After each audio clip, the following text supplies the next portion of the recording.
You answered that question. You thought you nailed it, and the recruiter smiled, nodded, wrote something down, and never called you back. That smile was not approval. That was the moment they decided you were not the one. Welcome back to SolumaInstitute of Tech and Management, the channel that pulls back the curtain on how real hiring decisions are made, not the version your university career center taught you, not the version on generic interview prep websites, but the real psychological game happening on the other side of that desk while you're sitting there trying to look confident. Today, we're dismantling one of the most misunderstood questions in the entire interview process, a question that sounds warm and conversational on the surface, but is actually a precision instrument that recruiters use to filter candidates in ways most people never figure out. Where do you see yourself in 5 years? Go ahead, let that question sit for a second, because I want you to notice something. The moment you read those words, something happened in your brain. Maybe you felt a flash of anxiety. Maybe you started mentally rehearsing an answer you've given before. Maybe you thought, I actually don't know how to answer this well. And that feeling, that slight discomfort, that's important information, because it means some part of you already knows that the answer you've been giving is not the answer that actually wins the room. Stay with me until the very end of this video, because what I'm about to break down is something that most career coaches get completely wrong, most interview guides oversimplify, and most candidates never discover until they've already lost opportunities they deserved. Let's go. Here's the first thing you need to understand about this question. It's not about the future. Read that again. This question is not actually about where you'll be in 5 years. Nobody in that interview room genuinely believes they can predict the future. The recruiter doesn't know where their own company will be in 5 years. The industry shifts, markets change, roles evolve, entire departments get restructured. So if the question is not about the future, what is it actually about? It's a loyalty test, it's an ambition calibration, and it's a cultural fit assessment all wrapped inside one seemingly innocent question. The recruiter is trying to find out 3 specific things. Are you planning to stay long enough to justify the investment of hiring and training you? Are your ambitions realistic and aligned with what this role and company can actually offer you?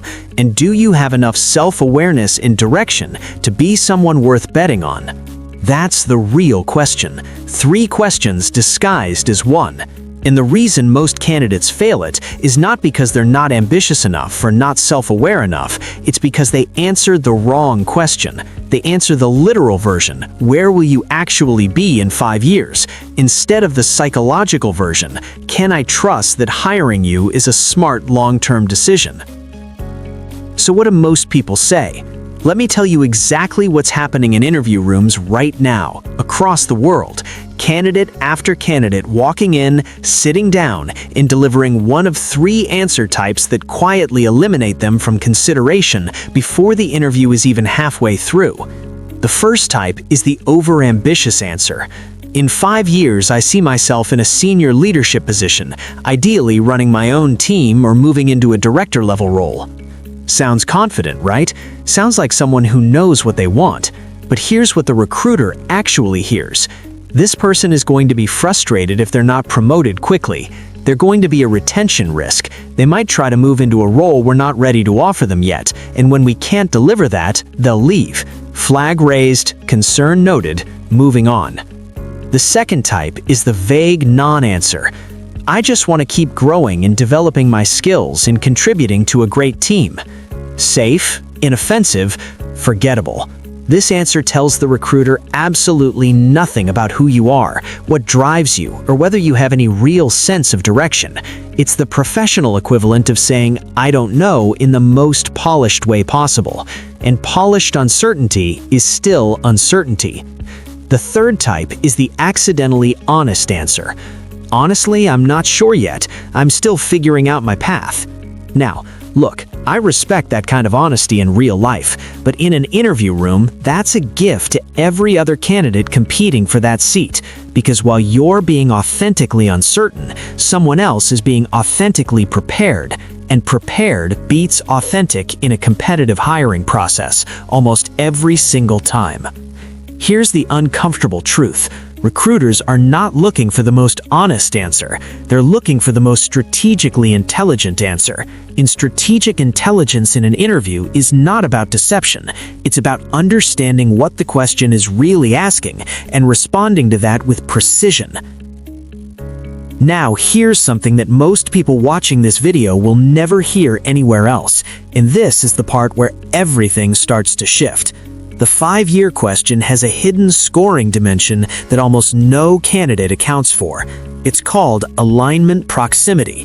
What that means is this: the closer your stated 5-year vision is to what this specific role and company can realistically offer you, the higher you score on the recruiter's internal assessment. Not because you told them what they wanted to hear, but because you demonstrated that you understand the role deeply enough to know where it leads.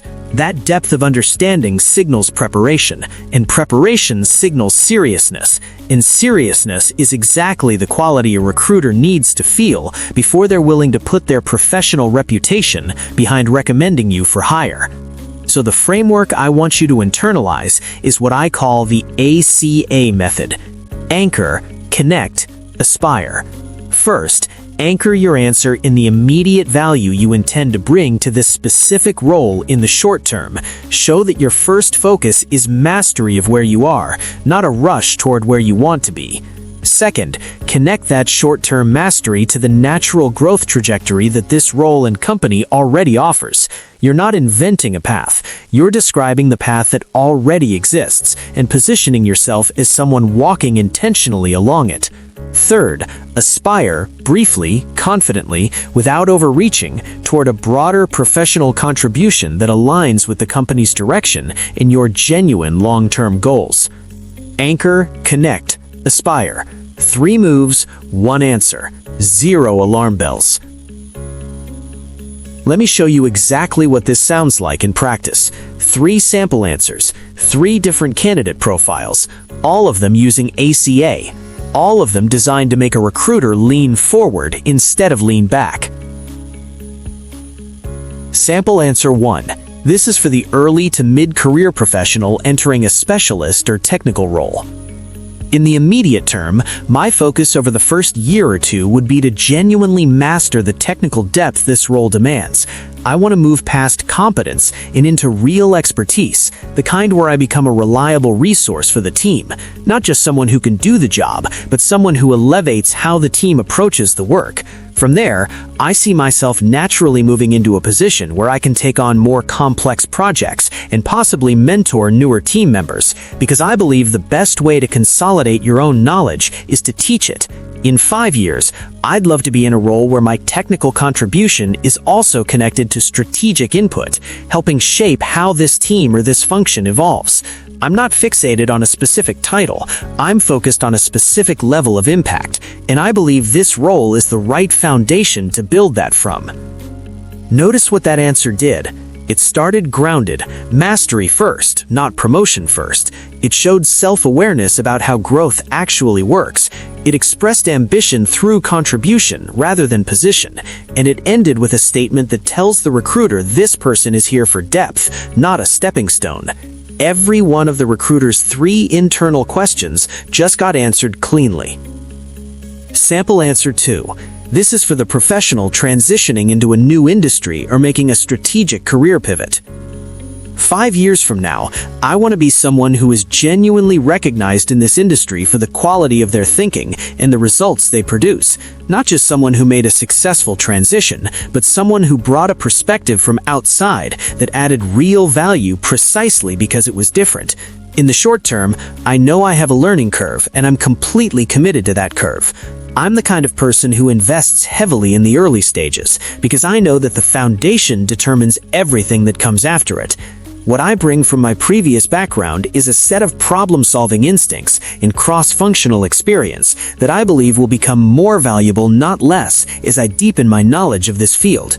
In 5 years, I want to be the person in the room who connects dots that others miss because of where I came from and because of what I will have built here. That answer is elegant. It reframes the career change from a gap into a competitive advantage. It shows humility about the learning curve without apologizing for the transition, and it paints a 5-year picture that is both ambitious and deeply aligned with the value a new perspective can bring to an established team. Sample answer 3. This is for the experienced professional or senior candidate who needs to signal leadership readiness without appearing to be after someone else's job. In 5 years, I want to be sitting in a position where the work I have done here has measurably moved something important forward, whether that is a product, a process, a team, or a market position. I'm less focused on where I sit in an org chart and more focused on the scale of impact I am able to have. What I have learned across my career is that the professionals who create the most value are the ones who focus relentlessly on solving the right problems rather than climbing the right ladder. I believe this role puts me in direct contact with some of the most interesting challenges this company is navigating right now. In 5 years of focused, high-quality contribution to those challenges is exactly where I want my energy to go. Where that leads in terms of title or scope, I trust that if the work is exceptional, the recognition follows. That answer commands respect. It signals a level of professional maturity that makes a senior recruiter or hiring manager feel safe. It shows that this candidate is not a political threat. They're not angling for someone's seat. They're focused on impact. And impact-focused candidates are the ones who actually get promoted because they earn it rather than maneuver for it.